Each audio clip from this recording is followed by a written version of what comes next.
నమస్కారం అండి. నేను మీ రంజిత్ కుమార్ ద్వారా ముచ్చిక.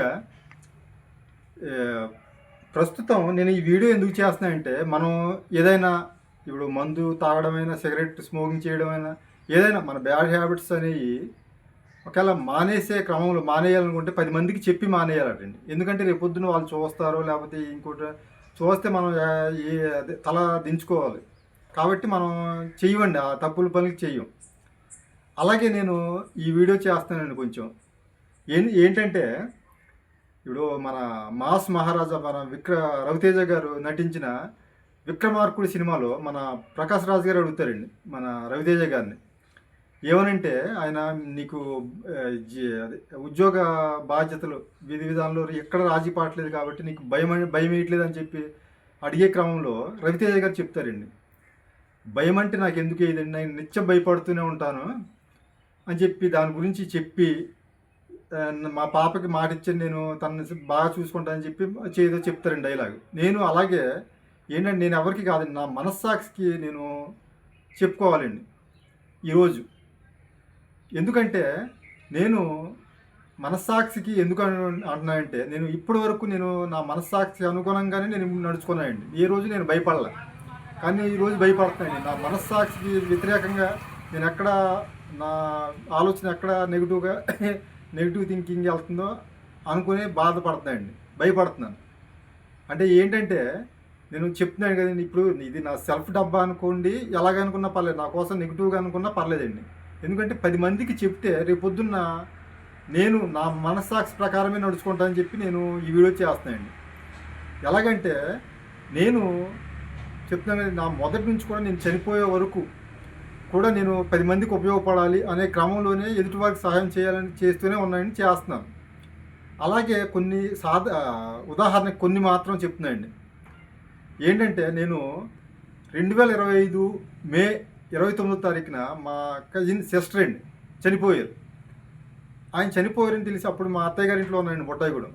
ఇలా చనిపోయారని తెలిసిన వెంటనే నేను వచ్చే క్రమంలో దారిలో మన బుట్టాయిగూడెం మండలం నిమ్మలగూడెం కోయరాజమండ్రి ఆ సెంటర్లో చిన్న యాక్సిడెంట్ అయిందండి. యాక్సిడెంట్ అయితే వాళ్ళ భార్యాభర్తలు వాళ్ళ అబ్బాయి ఎవరండి పడిపోయి అలాగే ఉన్నారు. ఆవిడైతే కొంచెం కోమలు వెళ్ళిపోయినట్టు అన్కాన్షియస్లో ఉందండి. అంటే నేను ఇది ఎందుకు చెప్తున్నానంటే, నా మైండ్ సెట్ అలా ఉండేది ఇప్పుడు ఎలా ఉంటుందో అనేది నేను చెప్తున్నానండి.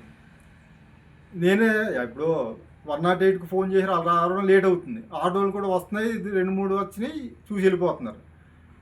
ఆ క్రమంలో నేను ఇక్కడికి వచ్చే క్రమంలో మా సిస్టర్ చనిపోయిన వచ్చే క్రమంలో నేను చూసి ఆఫ్ చేసి, నేను ఇంకొకళ్ళ బండి చూసి మేము తీసుకెళ్ళి పక్కనే హాస్పిటల్ ఉందండి నిమ్మలగూడెం పక్కనే, అక్కడ అడ్మిట్ చేసి 1000 రూపీస్ ఇచ్చేయండి. అంటే నేను ఇచ్చానని చెప్తున్నాను. తర్వాత ఒకసారి ఈ వీడియో పూర్తి చేసిన తర్వాత మీరే చెప్పండి.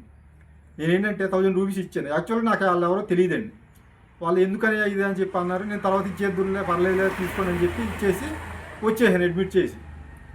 అది మొన్న జస్ట్ ఒక 2-3 నెలల క్రితం నన్ను ఎత్తుక్కుంటూ అక్కడ నుంచి ఒక కుర్రోడు వచ్చాయండి. నన్ను అబ్జర్వ్ చేస్తున్నాడు, 2-3 సార్లు చూశాడు. కానీ నేను ఎవరో అనుకున్నాను. ఆయన నా దగ్గరికి వచ్చి, ఏమండి రంజిత్ కుమార్ అంటే మీరే కదా, పలానా రోజు యాక్సిడెంట్ జరిగింది, మేము ఇదిగోండి నాకు ఇప్పుడు కానిస్టేబుల్ వచ్చిందండి ఇది అన్నారు. సంతోషం అండి. ఆయన ఆ 1000 రూపీస్ ఇస్తున్నాయండి. నేను అప్పుడే చెప్పాను, ఇప్పుడు నేను డబ్బుల కోసం అయితే సర్వీస్ చేయలేదు, సాయం చేయలేదు, చేయాలని చేసాం.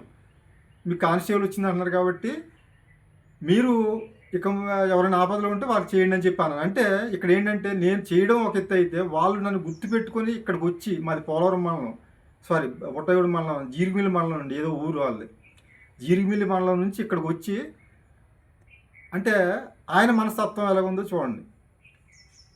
అదొక ఇన్సిడెంట్.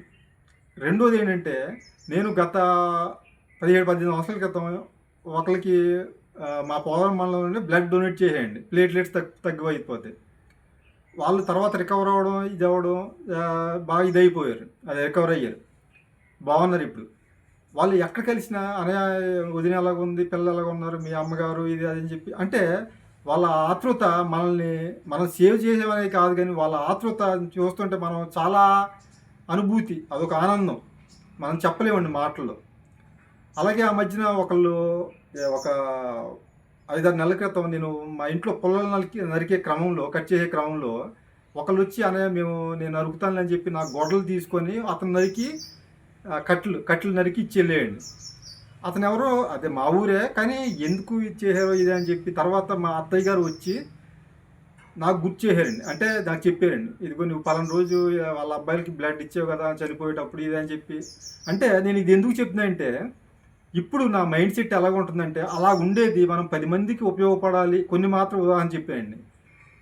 ఉపయోగపడాలి అనే థాట్ నుంచి ఇప్పుడు నెగెటివ్‌గా ఎలా వెళ్ళిపోతుందంటే, నిజంగా ఒకళ్ళని ఏదో నిజంగా అంటారు కదా బ్లాక్‌మెయిల్ చేసి ఏదోలాగా ఇచ్చేసి, ఇప్పుడు ఫర్ ఎగ్జాంపుల్ చిన్న థాట్ ఎలాగంటే నెగెటివ్‌గా ఎలాగంటే, ఈ ఒకళ్ళొచ్చారండి వ్యాపారస్తులు. వాళ్ళు అనుకున్న దానికన్నా ఒక రూ. 30, 40 ఎక్స్‌ట్రా చేసి ఇచ్చేస్తున్నారు. నాకు థింకింగ్ వచ్చిందండి. ఎలాగంటే ఇద్దరు ముగ్గురు చెప్పారు కూడా. అందరూ ఇలా చేస్తున్నారు కదండీ! నువ్వు చేస్తే తప్పేముంది? ఇలాగ నువ్వైతే కొంచెం ఇదవుద్ది.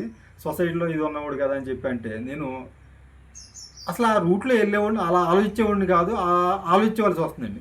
కరెక్టే కదా! అని చెప్పి నేను పెద్దాయనకి ఫోన్ చేయడం, మా ఫ్రెండ్‌కి ఫోన్ చేయడం, ఆళ్ళు సజెషన్ ఇవ్వడం. ఏంటంటే, "నువ్వు రైట్ ఇన్ఫర్మేషన్ యాక్ట్ బాగా ఉపయోగిస్తావు కదా అన్నయ్య! ఆర్‌టీఐ పెట్టు ఎలాగ వచ్చింది? ఏంటి? పైనుంచి ఎక్కడ వచ్చింది?" అని చెప్పి అన్నారండి. అలాగే చేద్దాం అనుకున్నా. ఎందుకంటే నేను కొంచెం ఈ మధ్యన చెప్పాను కదా! ఒక 5-6 నెలల క్రితం నా జాబ్ కూడా ప్రైవేట్ జాబ్ అండి. ఇదయిపోయింది, పోయింది. అంటే ఖాళీగుండి మన థాట్స్ ఎలాగుంటాయో నేను చెప్తున్నానండి. ఇలాగుంటుంది. నాకు రాత్రి ఆలోచించిన అసలు నా మనస్సాక్షి ఒప్పుకోలే. అసలు మనం ఎలాగుండేవాళ్ళం, ఎలాగైపోయాం. ఎవ ఒకడు పొట్టకూటి కొట్టి వాళ్ళేదో వ్యాపారం చేసుకుంటున్నారు. ఒక రూపాయి ఎగసి చేసుకుంటున్నారు. మనం ఎందుకు? అసలు మనస్సాక్షి ఒప్పుకోలే. అందుకని నేను ఈ వీడియో చేస్తున్నానండి. నేను చాలామందికి హెల్ప్ చేశాను. అలాగే లేనోళ్ళకి బుక్సు, మా అబ్బాయి పుట్టినరోజుకి దుప్పట్లు ఇవ్వడం, అలాంటి కార్యక్రమాలు చాలా చేశాను. చలివేంద్రాలు ఇయ్యాయి. కానీ అటువంటి మైండ్ సెట్ ఇలాగా నెగెటివ్ థింకింగ్స్‌లో ఎలా వెళ్ళిపోతుందో అర్థం అవ్వట్లేదండి. నేను ఈ వీడియో ద్వారా నేను అదే చెప్తున్నానండి. నాకది తప్పు అని తెలిసినా నేను వెళ్ళాలి అనే కాన్సెప్ట్ నేను వెళ్తున్నాను. కాబట్టి ఈ వీడియో ద్వారా నేను 10 మందికి చెప్తే నా మైండ్ సెట్ అలా వెళ్ళదండి ఇంకా. ఇప్పుడు నాలో నేను ఉంచుకోను. ఇప్పుడు మన బాధలు అటు ఒకళ్ళు చెప్పుకుంటే తీరతాయేటండి. అలాగే నేను ఈ సోషల్ మీడియా ద్వారా అందరికీ ప్రతి ఒక్కరికి చెప్తున్నానండి. అసలు నా మైండ్ సెట్‌లో అది రావడమే పెద్ద ఇది. నేను ఎప్పుడు అనుకునేవాడినండి. రంజిత్ వ్యక్తిత్వం, ఆయన చనిపోయినా ఇలాగ ఉండేవాడు అనే టైపు ఉండాలి. అంతేగాని మనం ఈ అందరిలాగా ఉంటే మనం కూడా అలాగా అనే టైపు ఉండేవాడిని. ఈరోజు నా మైండ్ సెట్ ఇలాగైపోతుందని చెప్పి నేను చాలా బాధపడుతున్నానండి. అందుకనే ఈ వీడియో చేస్తున్నానండి. నేనే కాదండి, చాలామంది కూడా వాళ్ళ పరిస్థితుల ప్రభావం బట్టో, లేకపోతే వాళ్ళ ఇది బట్టో, వాళ్ళ ఫ్యామిలీని బట్టో ఆ మైండ్ సెట్ కొన్ని రకరకాలుగా మారొచ్చండి. దయచేసి నాకు వచ్చినట్టుగా మైండ్ సెట్ మార్చుకోవద్దండి.